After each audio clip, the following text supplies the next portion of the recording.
بسم اللہ الرحمن الرحیم۔ السلام علیکم ویورز، آج میں آپ کو اسرائیل کے مسلسل عروج اور اس کے مکمل خاتمے کے بارے میں ڈاکٹر اسرار احمد صاحب کے بیان کی ایک ویڈیو دکھاؤں گا۔ ڈاکٹر اسرار احمد صاحب، جنہوں نے اپنی ساری زندگی قرآن و حدیث اور دین اسلام کی خدمت میں وقف کر دی، وہ ایک ایسے درویش صفت انسان تھے جو واقعی ولی اللہ تھے۔ اس مختصر تعارف کے بعد میں آپ کو ڈاکٹر صاحب کی ایک پرانی ویڈیو دکھانے جا رہا ہوں، جس میں ڈاکٹر صاحب نے نبی کریم صلی اللہ علیہ وآلہ وسلم کی حدیث کی روشنی میں یہودیوں صہیونیوں یعنی زائنسٹ کے مستقبل کے عزائم کے بارے میں تفصیل سے بتایا ہے، اور اسی طرح اسرائیل جو کہ گریٹر اسرائیل بننے جا رہا ہے، اس کے بارے میں انہوں نے بہت سارے انکشافات کیے ہیں۔ دیکھیے اس ویڈیو میں۔ وہ پورا بنے گا، وہ نقشہ موجود ہے، آج بھی موجود ہے۔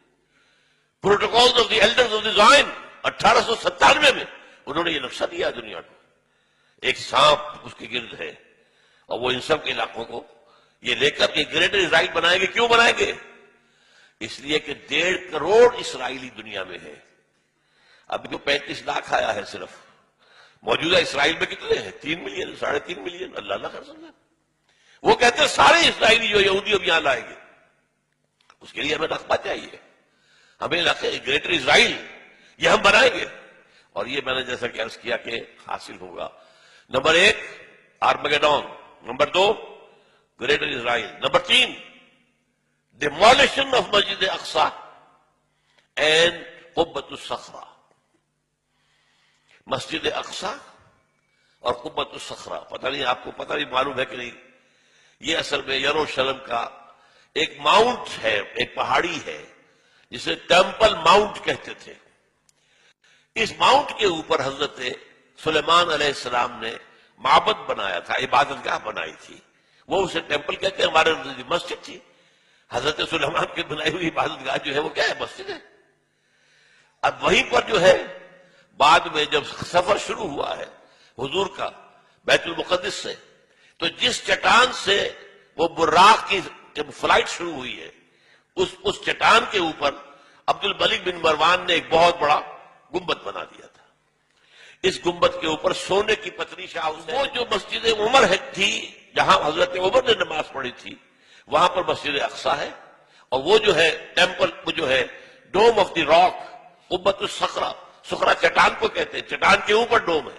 یہ ہے وہ نقشہ ہے یہ، لیکن کتنے لوگ دیکھ سکیں گے اس کو؟ اس میں دیکھیے جو بڑا ڈوم ہے وہ ادھر ہے، یہ ہے قبۃ الصخرہ، چھوٹا ڈوم ادھر ہے، یہ ہے مسجد اقصی۔ لیکن یہ دونوں ٹیمپل ماؤنٹ پر ہیں، انہیں اپنا 3rd ٹیمپل بنانا ہے۔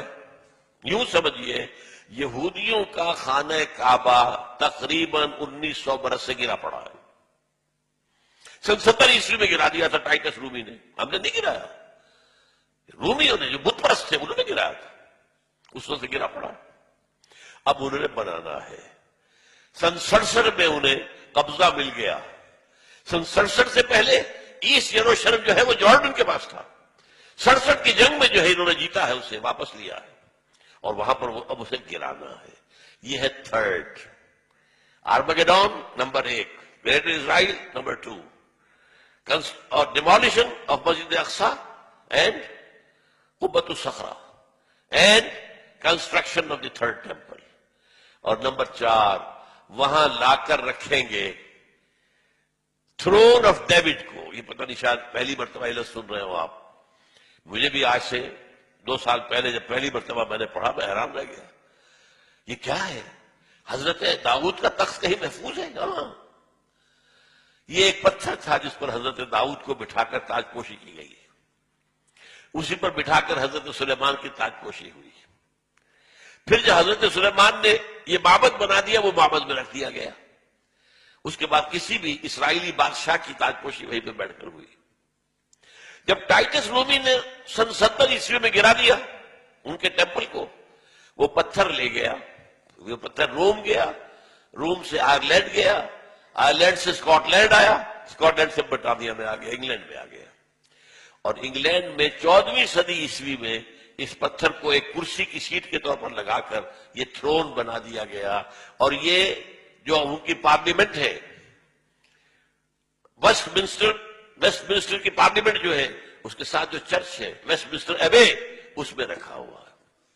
اور اب برطانیہ کا کسی بادشاہ کوئی جو کوئین ہے تاج پوشی ہوتی ہے اس پتھر پر, that is the throne of David, وہ لا کر رکھا جائے گا. یہ 4 نکاتی ایجنڈا ہے جس پر جیوز وہ چاہتے ہیں کہ اس سے پہلے افغانستان اور پاکستان ان سے نمٹ لیں, اس لیے کہ جب یہ گرائیں گے, جب یہ بیت المقدس کے اندر ہماری مسجد اقصی کو گرائیں گے, اور جب یہ قوت الصغر پورے عالم اسلام کے اندر آگ لگے گی. یہ ہے, اس لیے میں 2 باتیں آپ کو بتا دوں. 1967 کی جب جنگ ہوئی تھی, 6 days وار, اسرائیل نے 3 مسلمان ملکوں کو شکست دی ایک وقت. مصر سے سینائی پیننسولا لے لیا, شام سے گولان ہائٹس لے لیے, اور جارڈن سے یہ پورا ویسٹ بینک لے لیا. اسی ویسٹ بینک کے اندر یہ حصہ تھا جس پر کہ ٹیمپل ماؤنٹ ہے, اور جس پر یہ 2 سٹرکچرز ہمارے کھڑے ہوئے مسلمانوں کے مقدس مقامات, مسجد اقصی اور نمبر 2 قبۃ الصخرہ. اس وقت جو ہے انہوں نے جشن منایا تھا 1967 میں, اپنی فتح کا جشن منایا پیرس میں, اور وہاں تقریر کی تھی بن گوریون نے. بن گوریون ہوا the first prime minister of Israel, اور اس نے یہ کہا تھا ہمیں کسی عرب ممالک سے کوئی خطرہ نہیں ہے, ہمیں خطرہ صرف پاکستان سے ہے. حالانکہ پاکستان ایٹمک پاور تو نہیں تھا اس وقت. انہیں پتا ہے حدیث رسول کا کہ جب وہ آخری مرحلہ آئے گا جنگوں کا, تو اس کے بعد یہاں سے فوجیں جائیں گی جو حضرت عیسیٰ علیہ السلام کے ساتھ ہو کر جنگ کریں گی یہودیوں کے ساتھ. وہ آخری مرحلہ, وہ دوسرا دور جو آنا ہے. یہ پہلے دور کی بات میں کر رہا ہوں, دوسرے دور کا اینڈ آپ کو بتا رہا ہوں. اور حضور نے یہ بھی بتایا کہ جب مہدی آئیں گے تو ان کی مدد کے لیے یہ مشرق کی طرف سے فوجیں آئیں گی. مشرق میں پاکستان. ہمارا کام کیا ہے, یہ ساری چیزیں بھی ہمیں معلوم ہونی چاہیے, اویئرنیس ہونی چاہیے. We are where do we stand, where we are heading, جا کہاں رہے ہیں, یہ انسانیت کا جو قافلہ کدھر جا رہا ہے, کیا حالات آنے والے ہیں. آخر حضور یوں ہی تو خبریں نہیں دی ہیں, کوئی آپ کی ہابی تو نہیں تھی معاذ اللہ. یہ نبوت کا فنکشن ہے جو آپ نے ادا کیا. خبر اوکے ناظرین, آپ نے ڈاکٹر اسرار احمد صاحب کی گفتگو کی ویڈیو دیکھی جس میں انہوں نے اپنے بے پناہ علم اور نبی کریم صلی اللہ علیہ وآلہ وسلم کی حدیث کی روشنی میں بتایا کہ کس طرح اسرائیل ساری دنیا کے خلاف, خاص طور پر مسلمانوں کے خلاف سازشیں کرنے میں مصروف ہے. اب میں آپ کو ہنری کسنجر کی 2012 کی پیشن گوئی کے متعلق بتاتا ہوں. اس پیشن گوئی کے مطابق 10 سال بعد اسرائیل دنیا کے نقشے پر نہیں رہے گا. ہنری کسنجر کا مختصر تعریف یہ ہے کہ یہ مذہبی طور پر یہودی ہے اور زائونسٹ کی خفیہ ایجنسی سوسائٹی جس کا نام ایلیمناٹی ہے اس کا خاص کارکن بھی ہے. سال 1973 میں یہ امریکہ کا سیکرٹری آف اسٹیٹ تھا, اس سے پہلے یہ سیکرٹری آف ڈیفنس بھی رہا ہے. موجودہ دور میں امریکی تھنک ٹینک کا سرکردہ ممبر بھی ہے. اب آئیے کین اوکیف جو کہ پرانا نیوی سیل ہے اس کی ویڈیو دیکھتے ہیں, وہ کیا کہتا ہے. Why do you think the removal of Saddam hasn't improved the lives of Iraqis? Or has it? I don't know. Well, I think if you really want to know the truth about the invasion of Iraq, there's clearly some incentives for the invasion. Oil, securing oil was one of them. Establishing permanent military bases in the region was another one. But a far less talked about reality is Israeli plans which made clear that the balkanization of surrounding countries, in particular Iraq, if we go to Oded Yanan's plan for Israel in the 1980s, it lays out very clearly a strategy of destabilizing all of the surrounding areas of Israel. This includes Syria, Lebanon, Jordan, Iraq, and even Egypt and Saudi Arabia.